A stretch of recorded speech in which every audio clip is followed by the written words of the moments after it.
O espírito nós sabemos que é eterno. Então, Deus cria incessantemente, também sabemos, tanto que tem candidatos à humanidade agora mesmo. E assim, nesse caso, você pode identificá-los, por exemplo, nos Lapões na Suécia, né? Determinado tipo de índio, aborígenes na Austrália, vai por aí. Você percebe que ele não caminhou pelos seus caminhos. E se Deus é justo, ele terá que chegar lá onde você está, embora o tempo de criação tenha sido diferenciado. Aí ele contou uma história que eu achei numa sutileza e estranho em princípio. Camilo Rodrigues Chaves era presidente da Federação Espírita Mineira e senador da República na época dele. Apesar desses cargos e uma certa cultura, que era um escritor, inclusive, ele sofria de um pessimismo. Ele entrava num clichê negativo dele, uma fossa, diríamos assim, né?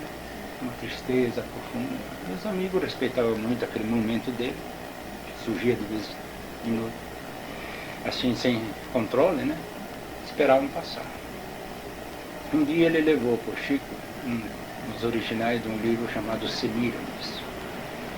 O Chico, olhando de longe o título, pensou, ele falando, que fosse um livro de poesia, por título, mas, para surpresa do próprio Chico, era um livro romanceado sobre o período histórico dessa rainha Semíramis da Babilônia, 725 anos mais ou menos antes de Cristo. E o Camilo Rodrigues Chaves queria que o Chico desse uma opinião se o livro teria valor para o movimento espírita. O Chico leu e mandou o recado que o livro, embora romanceado, tinha conotações doutrinárias que interessavam o movimento espírita à publicação. Camilo Rodrigues Chaves manda publicar o livro, mas antes de sair o livro ele desencarna. Ele aparece depois, um certo tempo, na faixa da vidência do Chico Xavier, que vê espíritos como eu vejo você aqui na minha frente. Faz parte da missão dele reconhecer os espíritos para saber de que se trata e como tratar o assunto. E o Chico aproveita para perguntar a ele, professor, eu sempre estranhei o senhor, enfim, senador da República, um homem cultíssimo, presidente da Federação Espírita Mineira, fosse um homem acometido assim dessa espécie de, como é que poderíamos chamar isso? Quando você entra numa fossa assim, depressão, né? Uma espécie de depressão que não se justificava pela sua capacidade intelectual e moral, inclusive. O Chico, ainda sofro disso. O Chico levou um susto. Pensou que ele tivesse cristalizado um momento infeliz na mente dele. Mas ele diz, você leu o livro? Não tem uma cena no fim do livro onde aparece o enforcamento de 80 pessoas? Tem sim uma cena rude. Pois é, quem mandou fazer esse enforcamento foi eu. Desses 80, 4 não consegui ainda encontrar uma solução de alma para alma. O Chico diz, mas escuta, professor, são passados 2.725 anos. Pois é, esses 4 espíritos, quando recordam a cena, eles imitam um pensamento de ódio que me atinge não sei de onde e quando. E quando eu sinto aquela vibração negativa, eu também não sei de que se trata, eu fico em depressão íntima, querendo saber, querendo resolver. Aí o Chico diz, bom, e qual é a solução para o caso? Bom, eu estou indo para Belo Horizonte. Devo ter lá algum amigo, ou 4 pelo menos, que possa receber esses espíritos em nome dele, em meu nome, como talvez filhos problemas para ele, mas por homenagem a mim. Pela reencarnação, eles vão me esquecer, porque a reencarnação, graças a Deus, faz esquecer o passado. E com isso tem um período maior de trabalho a favor deles, sem a chama do ódio, diríamos, né?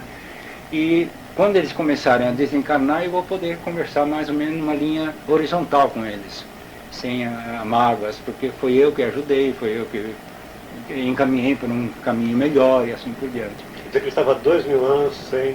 Bom, isso não é necessário que não estivesse. Pode até acontecer que tivesse, porque dizem que se você valoriza em excesso os seus melindres pessoais, você se fecha totalmente a qualquer inovação, até a sua própria renovação. E o plano espiritual passa por você, olha, se você piscou hoje, eles vão providenciar, mas se você não piscou, empedrou, paciência. O que vai se fazer? Tem mais o que fazer. Existe essa possibilidade, mas na história não consta que ele não tivesse reencarnado várias vezes. Mas essa é uma história, inclusive, para você colocar o problema do tratamento espiritual, que não é tão simples, porque às vezes você pode enfrentar o problema de um cliente com um processo desse, em que você tenta ajudar, mas não consegue ajudar, porque ele não conseguiu ainda enfrentar o seu próprio problema, que não pode ser resolvido pelas sessões, embora eu esclareça muito.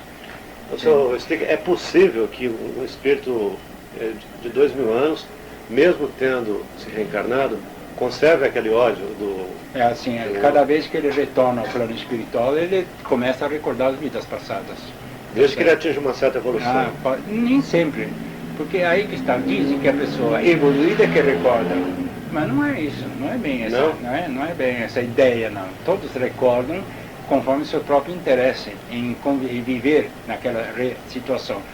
Então, existem espíritos no plano espiritual vivendo a moda egípcia, porque eles preferem aquela situação. Ora, se ele está vivendo no ano 1991 a moda egípcia, é porque o espírito dele está retornando à faixa do tempo. Ele se situa nessa faixa. A mente dele se localiza lá, embora esteja aqui. O que acontece muitas vezes em sessão espírita? Você recebe um espírito que está embaixo de um ônibus, mas a mente dele está embaixo do ônibus, embora ele esteja no médio. Percebe? Até você colocar isso em ordem, tá? É um jogo. Já que a gente está falando sobre isso, que tal se eu falar alguma coisa sobre desobsessão?